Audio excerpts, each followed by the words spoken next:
How am I going to communicate this game to you guys in 3 to 5 minutes?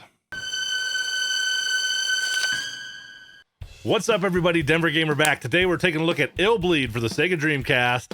It was developed by Crazy Games and published by AIA, also known as JLCO, in 2001. And here's my quick review on it. It's weird as fuck, and here's why. In this game, okay, let's just start out with a story. You start off the game as a woman named Eriko Christie. When you were a kid, your family had a horror caravan and set up horror theme parks, kind of like a sideshow or something, right?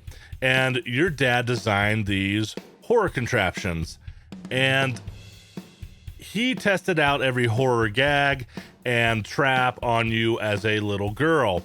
Your mom left him when you were 6, and now you were completely traumatized and giving seminars on what you went through as a child.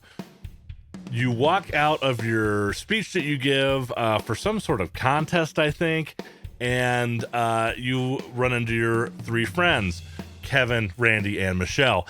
They invite you to a horror theme park named Illbleed, and you say, "Fuck no, I ain't going to that goddamn theme park. Are you out of your mind?" And they go anyway. And guess what? A few days later, they come up missing. So you decide that you're going to go to the horror theme park by yourself and find them. What's really interesting about this is if you make it through the horror theme park, you get $100 million. So there is a monetary incentive. So this is where the game starts out. Now, you have 6 levels in this game and 1 final level. Each level is based loosely or a parody of movies in the real world. So there are movies like The Shining or Tremors or Toy Story. Yes, Toy Story. You play a bearded Woody and will wind up fighting a giant evil Sonic the Hedgehog. The gameplay is kind of clunky for today, but I think this game kind of winds up being so epic that it's easy to overlook.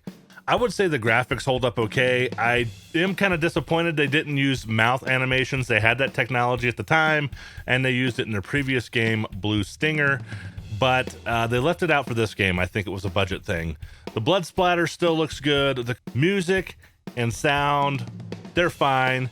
But the real thing in this game that just is amazing is all the different ways you can die. You will see things that will absolutely blow your mind. Anything from a candelabra to a telephone can kill you, a picture on the wall, even flying pig buttholes and toilets.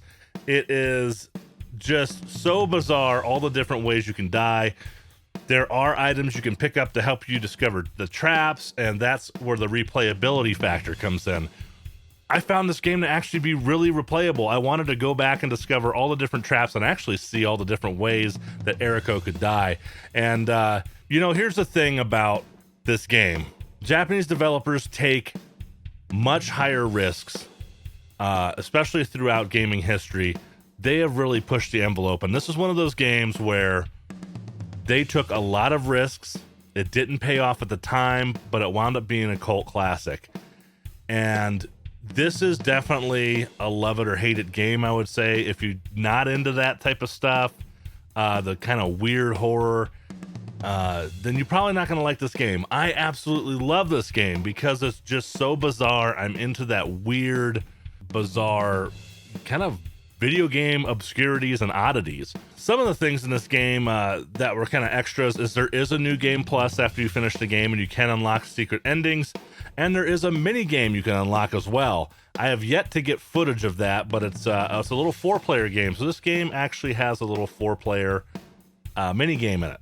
Some extra promotional materials that were made for this game were a strategy guide, a really cool looking vinyl record I'm after, and also a very rare Eriko Christie figure that I'm also after as well. I would love to add these to my collection. However, I need to finish the Dreamcast set first. I don't have very many games left to go. So again, gameplay is still okay. Graphics are okay.